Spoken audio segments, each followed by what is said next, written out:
बड़ी वड्डी हस्ती है जी। जी बिल्कुल। ते इतनी वड्डी हस्ती देखो किवें रुलदी पई। वो गाल है। इत्थां चवल चवल लोग जड़े ने मीडिया दे जीनत बने हुए ने। सही गाल है। ये शाकर शुजाबादी साहब हैं, देखो केड़े हाल च। बिल्कुल यह गाल है। ये साडे मुल्क दा अलमी है। ये देखो वो गाल है। ये हुण वेंदे पे ने, इन्हां दी मैं लत्त पुट सैट करना इत्थे रखदा। ये हाथ खराब है इन्हां दा। ये हाथ खराब है। देखो ये मुल्क दा कितना वड्डा शायर है। सच्ची गाल है। ये वसेब दा है, अपने जनूबी पंजाब दा, बहुत बड़ा शेर पंजाब दा शाकर शुजाबादी साहब हैं। बिल्कुल। ये हाल है पाकिस्तान दे।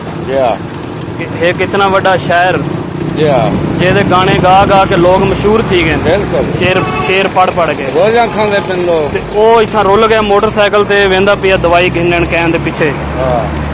ते हाथ उत्ते सोजश है ते पईया मसला है। जेड़े क्या आखे बंदा हुण कल दे जेड़े हैं ओ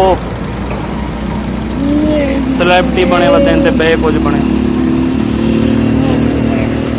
अल्लाह पाक सेहत देवे यार।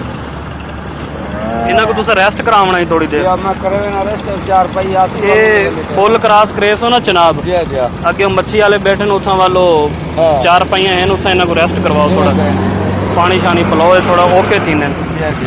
तुस आप कह बंदे को पीछे बुलावना ही ना। बस बंदा कोई भी हाई कहना नहीं ये तुस गलत ही की है। लाजमी कह को बुलावना ही। तू जब मैं बंदा कहनी तू हाली ना जो बंदा आवने वाले लेना 3 बंदे होवो ना, ये दरमियान जिवें मर्जी बैठा रहे तो कोई रस्सा ना बंधना पवे। केड़े हाल च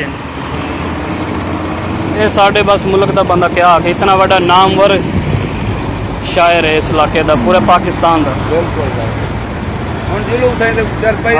25 अक्टूबर है, 26 अक्टूबर है आज। चलो अल्लाह खैर करे, घिन वंजो, अल्लाह सेहत देवे शाकर साहब को। ठीक है शाकर साहब। ठीक है सर, ठीक है, ठीक है, मेहरबानी।